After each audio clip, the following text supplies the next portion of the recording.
Look at this cute pumpkin bag. It's very easy to make this.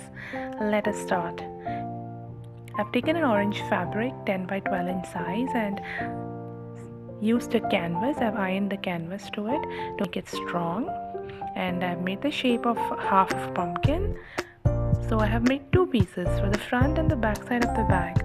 Now I'm going to place this on another fabric and stitch all around the corner, leaving some gap to flip it inside out. Now you have to put slits all around the stitches. Put as many as you want. It'll make it easier to flip.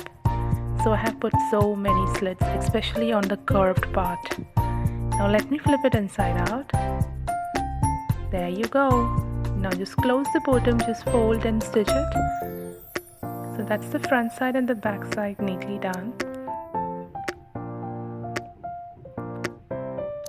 Now for the sides, let's take a big piece of rectangle, width around 4 to 5 inches, and length you have to measure the circumference of both these pumpkins, and then you have to attach it both the sides on this rectangle strap so it looks like this, cute and fluffy.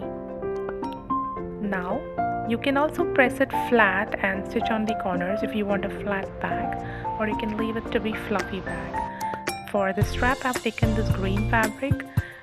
The length you can decide whether you want a long strap or a short strap.